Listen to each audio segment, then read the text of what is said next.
I like to nurture things, whether it's stories or bunnies or whatever, and I love the ritual of it.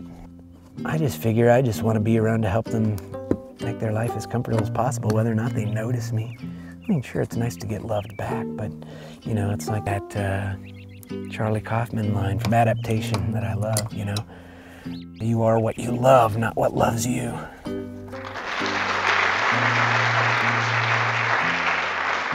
Jonathan Evison's amazingly insightful first novel, All About Lulu, has a fresh, quirky voice that captivates the reader on the very first page. This is a novel that is hard to put down, and so I'm very happy to present the Washington State Book Award for Fiction to Jonathan Evison and his deeply entertaining and moving book, All About Lulu.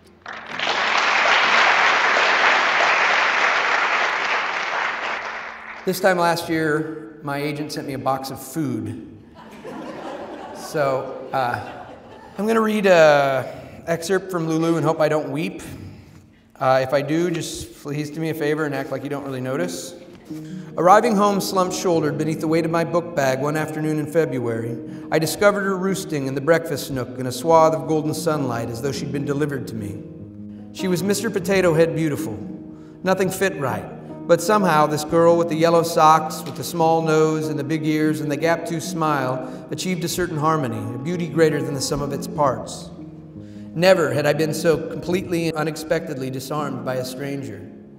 And soon I was talking like never before, revealing my foibles without fear of judgment, and allowing this miracle of a girl to tickle the edges of my despair, and something opened in my chest and tingled like a frostbitten hand regaining its warmth. You could string adjectives together like daisy chains and not describe Lulu. Verbs came closer, soaring, crashing, yearning, laughing, dreaming, kissing. But metaphors came closest. Lulu was a white-hearted starburst, a silver-crested wave. Lulu is the sound electricity makes.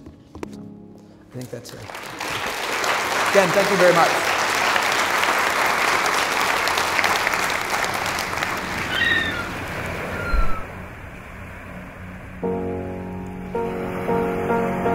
You know, sometimes something will happen in a story that feels just like sheer serendipity and luck. You'll stumble, just like in science. You know, you stumble upon something, but the way you stumble upon this is by working and working and working and working. It's like the whole idea of like luck. You know, it's not really lucky. I mean, after a while, your unconscious will make beneficial associations for you. But you put yourself in that position by just working and working and working and knowing your craft just like anything else. I write because I have to. It's a compulsion as much as anything else. It's how I live. It's what I do. I throw myself at life. I'm like a blotter. I just love life. I throw myself in harm's way, in tragedy's way, and I get to pick and choose from my own experience and see how it relates to this fictive world, and I get to just try to really keep distilling it into something approaching truth. And it's like the greatest way to live, because it doesn't matter what I have to endure. I get to use that experience twice. I get to get the most out of that experience because I get to write it.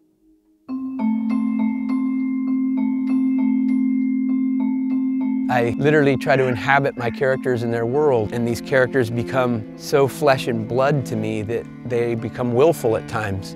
They do start to say things that might surprise you. It's like you created their thing and they actually kind of create their own destinies. I literally feel kind of like I inhabit them, and they develop a will of their own, and it kind of controls me at times. I know that sounds kind of weird and schizophrenic, but you know, that's how I approach story, is empathy, actually walking in my character's shoes.